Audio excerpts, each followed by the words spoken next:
Bismillahirrahmanirrahim. Assalamualaikum warahmatullahi wabarakatuh. Alhamdulillahirabbil alamin. Wassalatu wassalamu ala asyrofil anbiya'i mursalin Sayyidina Muhammadin wa ala alihi wa sahbihi ajmain. Amma ba'd. Jadi di sini saya akan menjelaskan tentang 13 tahap perjalanan manusia. Yang pertama ada alam roh. Jadi alam roh adalah tempat di mana alam roh itu dikumpulkan, karena Allah Subhanahu wa taala menciptakan roh-roh terlebih dahulu sebelum menciptakan roh manusia. Allah Subhanahu wa taala juga telah mengambil sumpah dari roh-roh, yaitu mereka akan menaatinya dan menjalankan tugas duniawi mereka yang tercantum dalam Quran surah Al-A'raf ayat 172. Nah, yang kedua ada alam rahim. Alam rahim adalah masa di mana manusia belum dilahirkan ke dunia.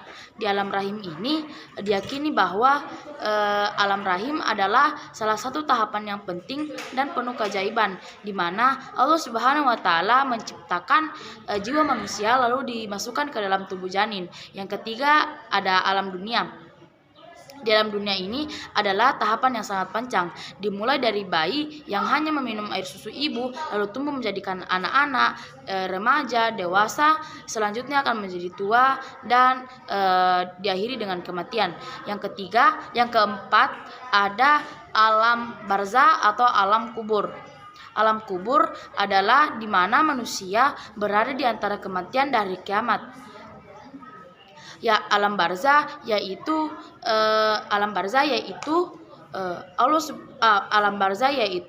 salah satu tahapan yang penting dalam siklus perjalanan manusia, di mana manusia akan menunggu penghakiman oleh Allah Subhanahu wa taala.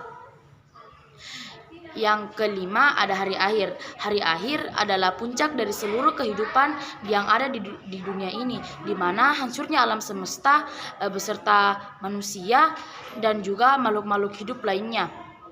Yang keenam ada hari kebangkitan. Di hari kebangkitan ini semua manusia yang telah hidup mulai dari zaman Nabi Adam alaihissalam kemudian sampai dengan manusia yang hidup terakhir kali di dunia akan dikumpulkan, akan dibangkitkan dari kuburnya. Yang ketujuh ada padang mahsyar. Setelah dibangkitkan dari alam kubur, mereka akan dikumpulkan di suatu tempat yang dinamakan padang mahsyar. Di padang mahsyar ini matahari akan terbit 1 jengkal dari kepala kita.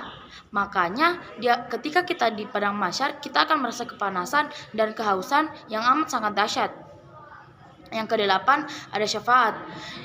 Setelah dikumpulkan di padang mahsyar, manusia-manusia akan berbondong-bondong meminta syafaat ke nabi-nabi maupun Allah. Dan pemilik syafaat terbesar yaitu Nabi Muhammad SAW. Namun Nabi Muhammad SAW hanya akan memberikan syafaat mereka ke orang yang beriman. Yang ke-9 ada hisab atau yaumul hisab, di mana penimbangan amal buruk dan amal baik yang kita lakukan di dunia. Hasil hisab ini akan menentukan perjalanan kita, apakah kita akan masuk neraka atau masuk surga. Yang ke-10 ada penyerahan amal, catatan amal. Nah, penyerahan catatan amal ini akan direkapitulasi selama kita masih di dunia, maupun itu amal buruk atau amal yang baik. Yang ke-11 ada yaumul mizan. Yaumul Mizan adalah hari pertimbangan, di mana ini adalah salah satu tahapan penting di akhirat, karena di sini kita akan ditimbang amal buruk dan amal baiknya. Yang ke-12 ada telaga. Telaga yang dimaksud di sini adalah telaga yang terletak di surga. Nah, yang ke-13 ada sirot. Ya, sirot adalah jembatan yang dibentangkan di atas neraka, yang digambarkan juga setebal rambut dan setajam pedang. Setelah amal kita ditimbang, kita akan melalui sirot atau yang lebih dikenal dengan sirotol mustaqim. Sekian dari saya, semoga kita menggunakan kesempatan kita untuk berbuat amal baik, karena dunia ini hanya sementara. yang selamanya itu adalah akhirat. Wassalamualaikum warahmatullahi wabarakatuh.